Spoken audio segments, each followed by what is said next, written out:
Bjorka jadi perbincangan hangat beberapa waktu belakangan ini, bahkan sampai video ini dibuat.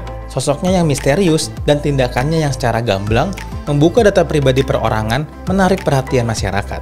Ada yang bersimpati, namun gak sedikit yang mengkhawatirkan apa yang akan terjadi ke depannya jika semua data yang dipegang adalah valid.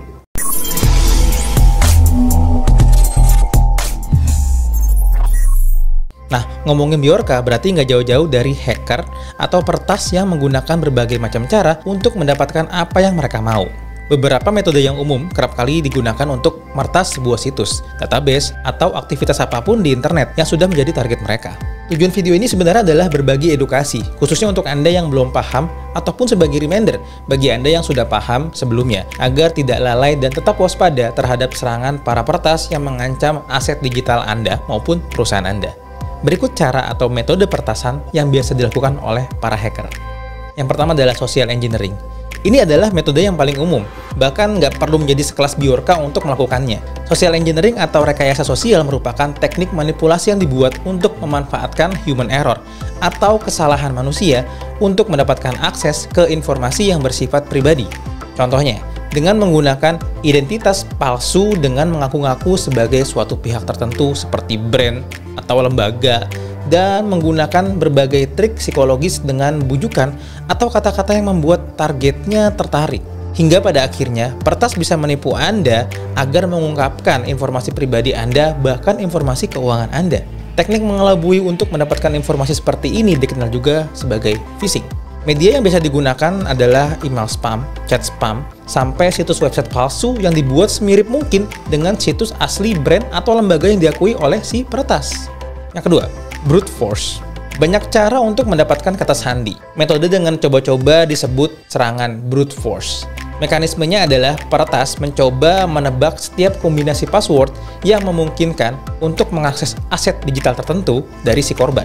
Mereka juga bisa pakai algoritma untuk mengenerate kombinasi berbeda antara huruf, angka, dan simbol untuk membantu mereka mengidentifikasi kombinasi password yang dibutuhkan. Ada juga teknik lain yang dikenal sebagai serangan kamus, yang merupakan program yang memasukkan kata-kata umum ke password untuk mengecek mungkin ada salah satu korban yang pakai kata-kata macam itu. Selanjutnya adalah malware infection. Peretas bisa menyusup ke perangkat pengguna untuk memasang malware. Loh, kok bisa?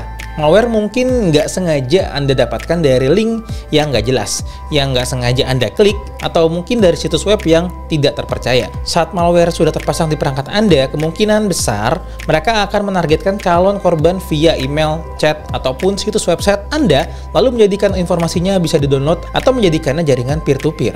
Selanjutnya, word driving. Terkadang peretas nggak perlu menggunakan coding yang rumit untuk bisa menyusup ke komputer seseorang. Mereka kadang cuma memanfaatkan jaringan WiFi yang terbuka bebas, karena nggak semua orang punya security system untuk mengamankan router mereka. Dan ini yang bisa dimanfaatkan oleh para peretas yang sengaja mencari koneksi WiFi yang terbuka untuk publik dan tidak aman. Kegiatan ini dikenal sebagai word driving. Jadi setelah peretas terhubung ke jaringan yang tidak aman, mereka cuma perlu melewati keamanan dasar untuk mendapatkan akses ke perangkat yang terhubung ke jaringan tersebut. Selanjutnya, backdoor. Seringkali para peretas membuat program yang mencari jalur atau lini yang tidak terlindungi dengan baik ke dalam sistem jaringan atau perangkat. Mereka bisa memperoleh akses backdoor dengan cara menginfeksi perangkat atau sistem dengan trojan yang dibuat untuk memperoleh data penting tanpa disadari oleh korbannya. Metode ini banyak dilakukan oleh para peretas profesional seperti Bjorka dan gengnya. Email spy. Peretas juga bisa membuat kode yang memungkinkan mereka untuk menghadang dan kemudian membaca email korbannya. Sebagian besar program email saat ini memakai rumus enkripsi yang berarti bahwa meskipun peretas mencegat pesannya, mereka nggak bisa baca pesannya. Ini merupakan sebuah langkah pencegahan dari masing-masing penyedia layanan, tapi bukan berarti email Anda aman 100% loh ya. Selanjutnya ada keyboard recording. Ada beberapa program yang memungkinkan peretas melacak setiap tombol yang ditekan oleh user perangkat tersebut. Ini serem banget sih. Setelah diinstal pada komputer korban secara diam-diam, atau mungkin dengan metode-metode seperti yang sebelumnya tadi, program tersebut bisa merekam setiap penekanan tombol yang dilakukan dan memberikan peretas semua data yang mereka butuhkan untuk bisa menyusup masuk ke sistem dan mencuri identitas dan data penting korbannya. Selanjutnya ada zombie computer.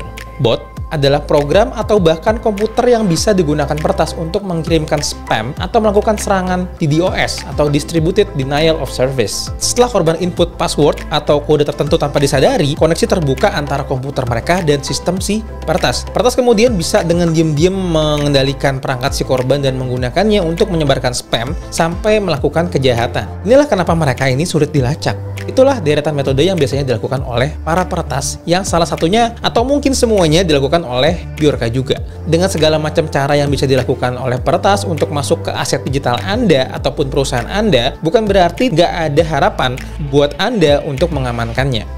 Banyak langkah pencegahan yang bisa Anda lakukan seperti mulai dari menginstal endpoint security atau antivirus, memasang firewall baik itu software maupun hardware-nya, melakukan penetration testing secara berkala, sampai memakai layanan security operation center jika Anda berpikir aset perusahaan Anda sangat berharga. Tapi jangan khawatir, Anda tidak perlu bingung melakukan itu sendirian, karena semua solusi tersebut yang tadi saya sebutkan ada semua di Ilogo Indonesia. Silakan kunjungi website-website kami lainnya ya. Linknya saya tulis di deskripsi di bawah.